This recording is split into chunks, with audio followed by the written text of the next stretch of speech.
அனைவருக்கும் வணக்கம். என் பெயர் தே. கார்த்திகா. நான் 2ஆம் வகுப்பு இ பிரிவில் படிக்கிறேன். என் பள்ளியின் பெயர் ஊராட்சி ஒன்றிய தொடக்கப்பள்ளி மேடவாக்கம். நான் இப்போது பேச எடுத்துக்கொண்ட தலைப்பு திருக்குறள் கதை. தலைப்பு பொறாமை வேண்டாம். ஒரு கிராமத்தில் பண்ணையார் ஒருவர் வாழ்ந்து வந்தார். அவர் வீட்டில் ஒரு நாயையும் ஒரு கழுதையும் வளர்த்து வந்தார். கழுதையை வேலைக்காரன் ஒருவன் கவனித்து வந்தான். பண்ணையாருக்கு அவர் வளர்க்கும் நாய் மேல் அதிக அன்பு இருந்தது. ஏனென்றால் அது 2 முறை திருடர்களை பிடித்து அவரிடம் ஒப்படைத்துள்ளது.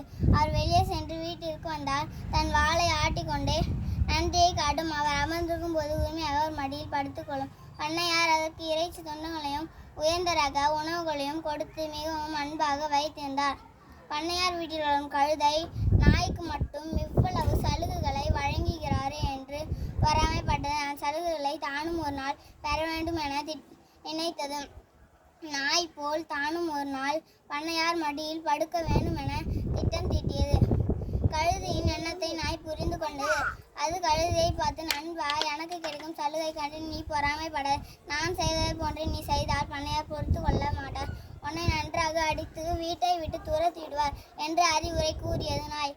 கழுதை நாய் சொல்வதை காதில் வாங்கி கொள்ளவில்லை. அது நாயை பார்த்து, நண்பா, நடப்பதை நீயே பார். அதற்கு பிறகு நாய் எதுவும் பேசவில்லை. அன்றைக்கு பண்ணையார் வெள்ளை சட்டை வெள்ளை வேட்டி அணிந்து கொண்டு வீட்டில் அமர்ந்து புத்தகம் ஒன்றை படித்து கொண்டு இருந்தார்.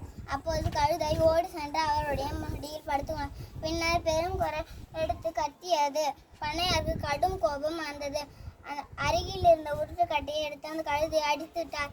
வலி தாங்க முடியாத கழுதை காட்டிற்குள் ஓடியது. நீதி பிறருக்கு கிடைக்கும் சலுகைகளை கண்டு நாம் பொறாமைப்படக்கூடாது.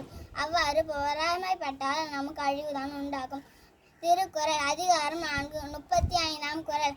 அழுக்காறு அவ்வாவை குழி இன்னா சொல் 4 இழுக்கா என்று தரும். பொருள் பொறாமை ஆசை கோபம் கடுஞ்சொல் ஆகிய 4 குற்றங்களையும் விட்டு நடப்பதே அறமாகும். நன்றி, வணக்கம்.